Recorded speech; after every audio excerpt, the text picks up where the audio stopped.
রাতের বেলা রূপালী চাঁদের আলোতে হাজার হাজার মানুষ মোবাইল এবং টর্চ লাইট সহ বিভিন্ন আলো জ্বালিয়ে রেখেছেন। দূর থেকে দেখে মনে হতে পারে এটি কোনো আলোর দ্বীপ। হাজারো মানুষ মোটরসাইকেল, অটোরিকশা, ভ্যান গাড়ি, সিএনজি করে বিভিন্ন এলাকা থেকে এসে এখানে জড়ো হচ্ছেন। উদ্দেশ্য একটাই, স্বর্ণ খুঁজে পাওয়া। ৫ কিংবা ১০ মিনিটেই কারো কারো ভাগ্য বদলে যাচ্ছে। স্বর্ণ পেলে নিজেদের ভাগ্য বদল হবে, এই আশায় ওই এলাকার কেউই বসে নেই। চলছে সোনার মোহর, কানের দুল, আংটি, মূর্তি, সোনার তৈরি বিভিন্ন জিনিসপত্র পাওয়ার আশায় মাটি খননের কাজ। যে পাচ্ছে সে গোপনে সেখান থেকে ছটকে পড়ছেন। পরদিন শোনা যাচ্ছে কোনো স্বর্ণকারের দোকানে তা বিক্রি করছেন।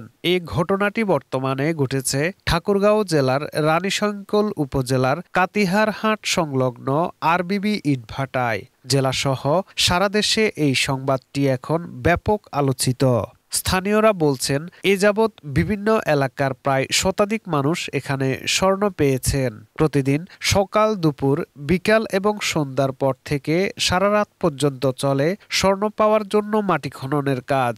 ওটা সম্ভবত ৫ ভরির উপরে, ওটা ৪,৮০,০০০ টাকা বিক্রি করছে আজকেই। এটা আজকের এই ঘটনা। এ বিষয়ে রানীশঙ্কল উপজেলা নির্বাহী কর্মকর্তা রকিবুল হাসান বলেন, ঠাকুরগাঁও জেলার রানীশঙ্কল উপজেলার কাতিহারহাট সংলগ্ন একটি ইটভাটার পাশের যে মাটির স্তূপ, সেখানে আমরা শুনতে পেয়েছি যে মানুষ দিনরাত খনন করছে, স্বর্ণ পাওয়া যাচ্ছে।